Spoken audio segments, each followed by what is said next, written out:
7 years ago at the Rogers Cup, I ventured into the Rexall Centre's third deck to interview fans in the nosebleed section for a piece on Serena Williams, then grinding out a 3-set quarterfinal win over Lucy Safarova. That week, Williams faced now familiar challenges, battling opponents and high expectations while coming back from a medical situation that prompted a long layoff. Serena Williams' career would provide fascinating insights into how race and sexism influence the business of sport, with double standards tied to her blackness and womanhood shaping public perception of her. Kirsty Wigglesworth, the Associated Press, on Wednesday, at Wimbledon, she dispatched Victoria Tomova in straight sets to advance to the third round. And when I watched her overtake Safarova, she had played just 3 tournaments in the previous 12 months, a stretch that included a foot laceration, 2 surgeries and near-fatal blood clots on her lungs. That Friday night match marked a milestone in my career, the last byline of my first stint as a sports reporter at the Star. 3 days later I moved to the business department, and spent the following 4 years writing about the sports industry. Over that span, Williams' career would provide fascinating insights into how race and sexism influence the business of sport, with double standards tied to her blackness and womanhood shaping public perception of her. Setup has likely cost Williams sponsorship dollars, and means 36-year-old could retire as both the greatest player ever and among the most underappreciated. Article continued below. According to Forbes, Williams didn't surpass Maria Sharapova as the world's highest-paid female athlete until 2016, despite winning 90% of their career head-to-head matchups.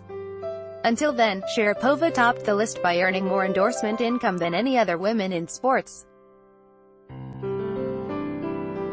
In 2015, the Russian tennis star pulled in $23 million US in endorsements, compared with $10 million for Williams.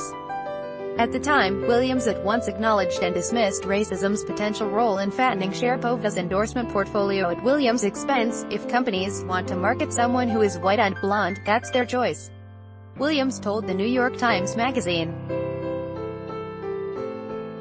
I have a lot of partners who are very happy to work with me. Williams, who gave birth to a daughter last September, entered this year's Wimbledon tournament with 23 career Grand Slam titles, one short of Margaret Court's all-time record. Those numbers alone present a compelling case for Williams as a tennis GOAT. And Williams' medical history renders her resume even more impressive.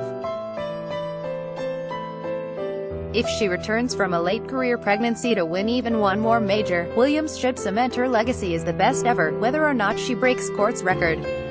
When evaluating other athletes, we recognize circumstances matter. Joe Louis might be the longest reigning heavyweight champ, but Muhammad Ali remains the greatest, largely because he lost his prime years to a 3-year court battle over his refusal to join the army, yet regained the heavyweight title twice more anyway. Yet with Williams, subplots often emerge to deflect attention from the magnitude of her accomplishments.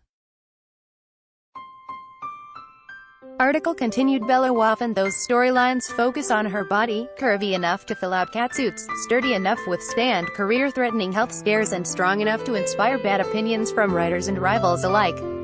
In 2009, Fox Sports columnist Jason Whitlock dismissed Williams as lazy because the ideal women's tennis physique of his imagination didn't include what he called thick muscled blubber.